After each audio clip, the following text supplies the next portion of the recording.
Muchos creen que lo mejor de un misterio es no saber nada.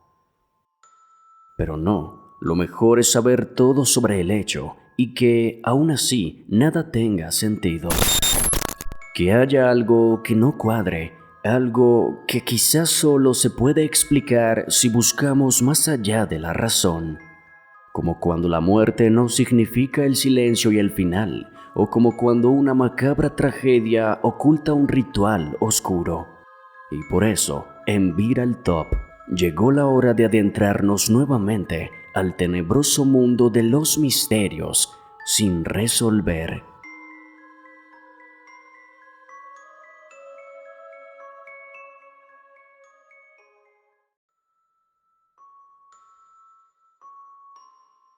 Imagina que una mañana te despiertas con normalidad, te levantas, sales de tu habitación, pero al hacerlo, notas que algo no está bien. Sientes que hay algo extraño en el ambiente, miras a tu alrededor y de pronto te das cuenta que los muebles no están donde siempre han solido estar. Todo ha sido movido del lugar. La mesa del comedor está en la sala, los cuadros han cambiado de posición, incluso las sillas han sido reorganizadas en patrones que no recuerdas haber hecho. En una situación así, el pánico comienza a apoderarse de ti. No hay signos de que alguien haya entrado a casa. No hay puertas forzadas ni ventanas rotas, pero sin duda, alguien estuvo allí mientras dormías, mientras eras completamente vulnerable. Algo o alguien se tomó la libertad de entrar a tu hogar y alterar tu entorno sin que tú ni siquiera te dieras cuenta. ¿Cómo es que alguien estuvo allí en la oscuridad acechándote sin que lo supieras? ¿Cómo alguien logró entrar a tu casa y cambiar todos los muebles del lugar sin que los ruidos te alertaran?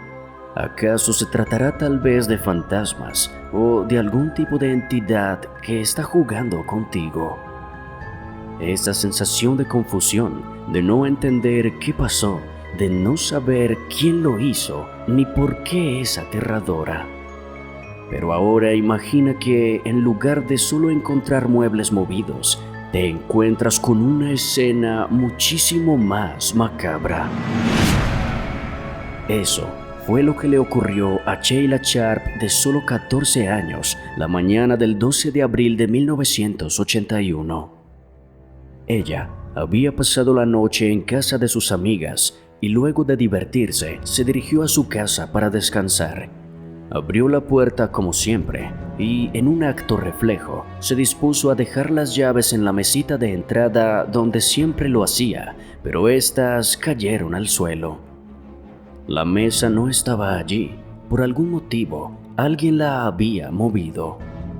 En ese momento, ella, un poco somnolienta, comenzó a notar que todo en la casa estaba movido, y entre más se adentraba al hogar, más y más cosas notaba extrañas. Sin embargo, nada la había preparado para encontrar lo que había en una de las habitaciones del hogar. Allí, aterrada, encontró los cuerpos sin vida de Glenna, su madre, de John, su hermano, y de un amigo de John que se había quedado a pasar la noche. Los tres habían sido brutalmente atacados, y los gritos y la desesperación se apoderaron de Sheila. Inmediatamente pensó en Tina, su hermana menor, así que se dirigió a su habitación, pero ella no estaba. Alguien la había raptado y no había dejado rastro alguno sobre su paradero. La casa se volvió una escena de crimen y los agentes de policía y los investigadores inspeccionaron todo el lugar.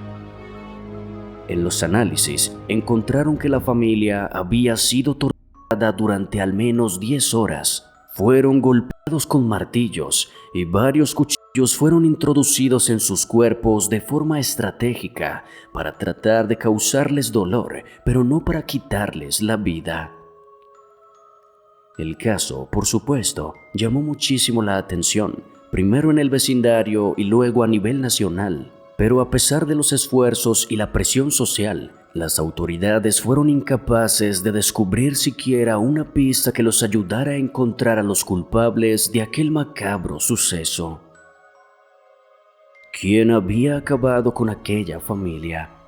¿Quién había entrado a la casa en la noche, había movido los muebles meticulosamente y luego los había atacado de forma tan brutal? Y, no menos importante, ¿dónde estaba la pequeña Tina? La investigación no logró responder ninguna de estas preguntas y el caso finalmente se enfrió, dejando un halo de misterio en lo ocurrido. Pero, inquietantemente, muchos notaron una extraña similitud entre lo ocurrido en la casa de los Sharp y una práctica realizada por una de las sectas más sanguinarias que han existido en la historia, la familia Manson.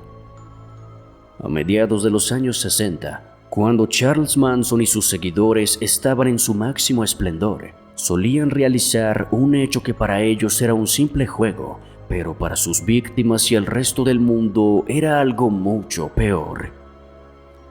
Lo llamaban creepy crawling y consistía en ingresar a algún hogar en la noche y reorganizar los muebles solo para sembrar el miedo y la paranoia en sus víctimas. La idea era simple pero aterradora: hacer que las personas sintieran que estaban siendo observados, que alguien podía entrar a su casa cuando quisiera, que no estaban a salvo ni siquiera en su propio hogar. Pero, aunque inicialmente no se estableció una conexión directa entre esta práctica y los asesinatos de la familia Sharp, la brutalidad de lo ocurrido y el hecho de que todos los muebles habían sido movidos antes del crimen llevaron a algunos a especular sobre una posible relación. ¿Qué ocurrió realmente en la casa de los Sharp? El hogar fue sede de un creepy crawling que sirvió como preludio para la tragedia. ¿Acaso hicieron parte de una oscura especie de ritual llevado a cabo por algún grupo seguidor de las prácticas de la familia Manson? Las respuestas de estas preguntas, si es que existen, permanecen en las sombras, esperando algún día ser descubiertas.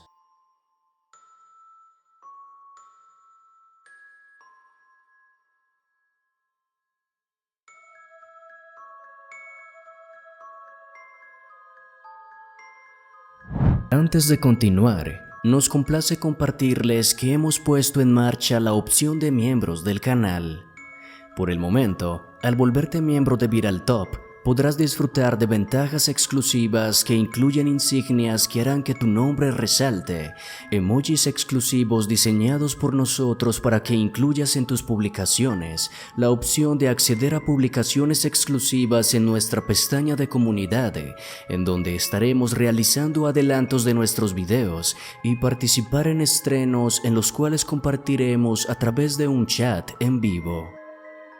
Si quieres volverte miembro de Viral Top, solo debes darle clic al botón de unirte que encontrarás debajo de este video e ingresando a nuestro canal, en donde igualmente encontrarás el botón y seguir los pasos que la plataforma te indique.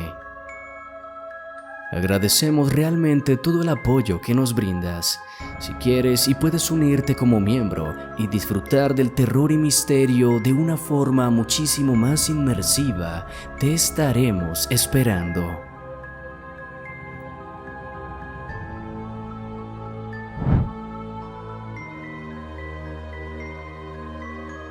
Cuando la muerte reclama un alma, el silencio debería ser absoluto. No debería haber testigos en las tumbas, simplemente no hay confesiones desde el más allá. O al menos, eso es lo que muchos creen, pues a lo largo de la historia, algunos muertos parecen negarse a descansar y han regresado de la tumba con la única intención de llevarse con ellos a sus victimarios. Este caso nos remonta a muchísimos años atrás, cuando en 1629, en el condado de Hertfordshire en Inglaterra, Joan Norcott fue encontrada sin vida recostada en su propia cama. Su cuello presentaba un profundo corte, la sangre se había esparcido por la habitación y la escena parecía indicar que se había quitado la vida. O al menos eso fue lo que pensaron las autoridades. Joan vivía con su esposo, su suegra, su hermana y el esposo de esta última. También estaba su pequeño hijo, pero era demasiado joven para entender lo que estaba ocurriendo. Y la familia, sin titubear, declaró que lo que había pasado es que Joan había terminado con su propia vida. Pero algo en esa versión simplemente no terminaba de encajar.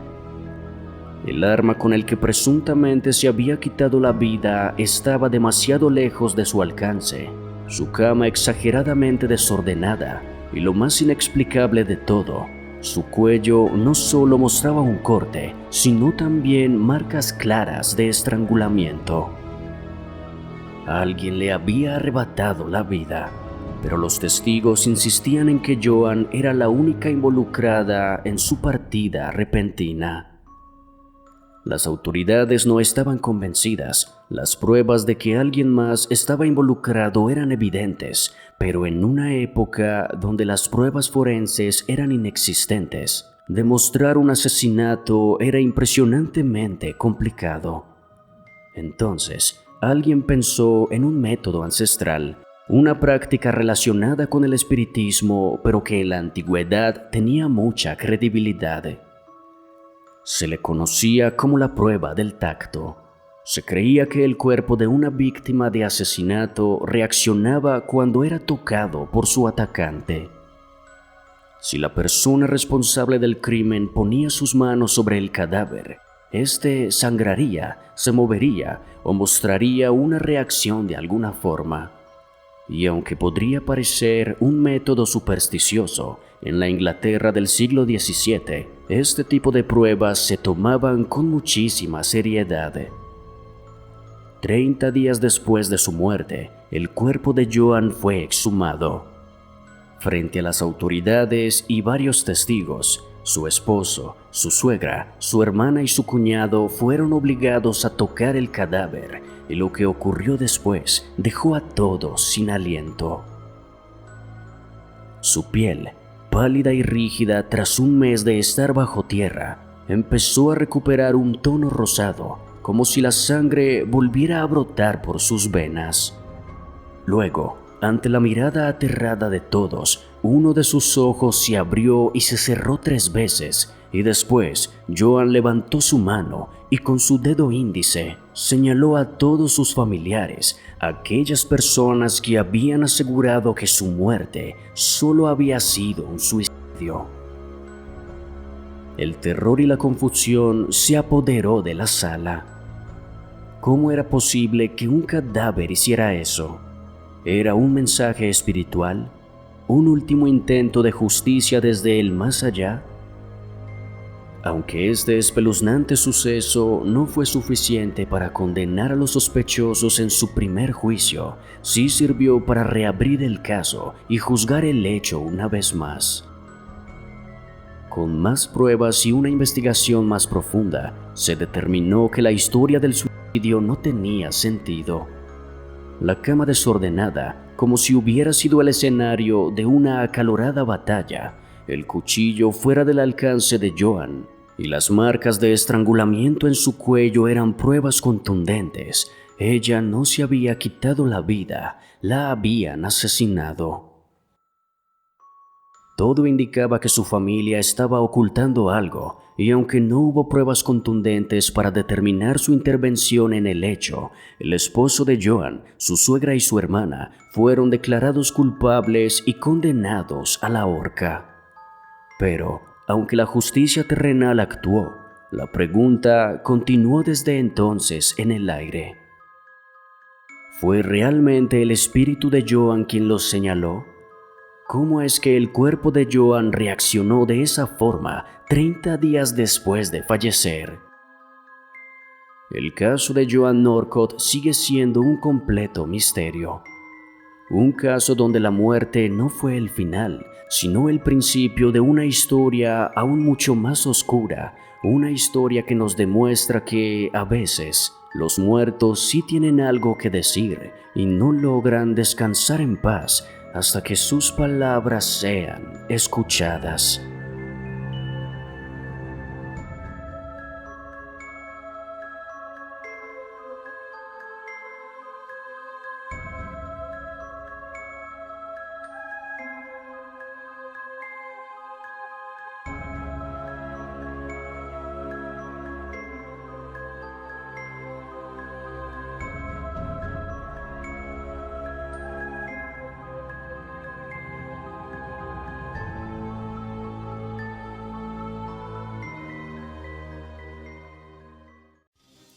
Y eso es todo por ahora, amigos. Muchas gracias por ver el video y apoyarnos. Si lo disfrutaste, por favor no olvides darle like y suscribirte. También es importante darle a la campanita, ya que así recibirás las notificaciones cada vez que subamos contenido. Si quieres y puedes apoyarnos de una forma más directa, no olvides unirte a la familia de miembros del canal y comenzar a disfrutar de beneficios únicos que incluyen publicaciones y series exclusivas, además de muchas ventajas que te harán vivir el terror de una forma mucho más inmersiva. Te invitamos también a seguirnos en nuestras redes sociales. Estamos en Twitter, Facebook e Instagram, pues en ellas podrás encontrar contenido completamente exclusivo. Igualmente, encontrarás los links directos abajo en la descripción. Así que nos estaremos viendo en una próxima ocasión. Hasta pronto.